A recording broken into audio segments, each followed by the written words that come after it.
لو ناوي تصوم رمضان السنه دي ان شاء الله في كام حاجه مهمه جدا لازم تعرفها. السلام عليكم ورحمه الله وبركاته، كل سنه وحضراتكم جميعا بخير وطيبين. ان شاء الله بكره او بعده يكون اول يوم سحور ان شاء الله. اكد بس على كام معلومه كده بسيطه عشان يبقى الصيام صحي ان شاء الله.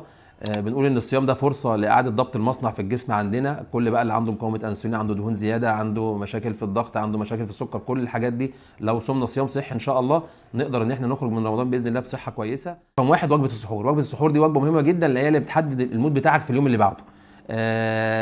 خصوصا لو فيها بقوليات.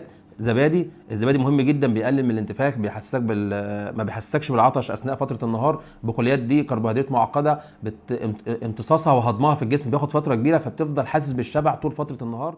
الحاجه الثانيه اللي بناكد عليها دايما موضوع الميه بنشربها اثناء السحور. ال 3 4 لتر ميه انت تشربهم اثناء السحور دول مش هينفعوك في حاجه، ده جهد زياده على الكلى. مجرد ما يعدي ساعه ساعتين بكتير هتلاقي نفسك الكلى ما بتقدرش تستحمله، بتضطر ان هي تخرجه، وبالتالي هتبدا تحس بالعطش مجرد ما تصحى من النوم الصبح. لكن احنا بنقول عشان نتجنب موضوع العطش اثناء النهار، انت محتاج من اول اذان المغرب لغايه السحور كل ساعه نشرب شويه ميه، كل ساعه نشرب شويه ميه، وده اللي بيحصل عمليه ارتواء، فبيخلي جسمك يحصل ارتواء من الميه، وتفضل طول فتره الصيام انت مش حاسس ان انت عطشان خالص.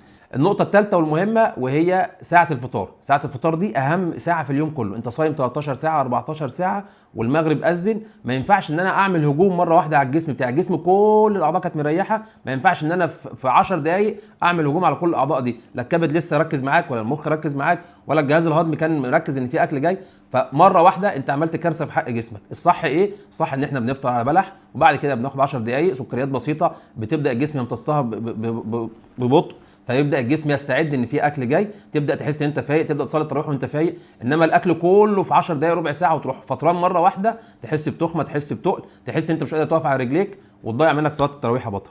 اخر حاجه النصيحه اللي بنقدمها دايما لاهالينا وحبايبنا مرضى الضغط ومرضى السكر، ان رمضان مش وقت تجارب او مش فتره تجارب، نراجع الدكاتره بتاعتنا ونراجع الدكتور بتاعنا في جرعات العلاج وفي جرعات السكر، ونتاكد من تحاليلنا كويسه قبل بدايه الشهر ان شاء الله، عشان نصوم بصحه وعافيه باذن الله.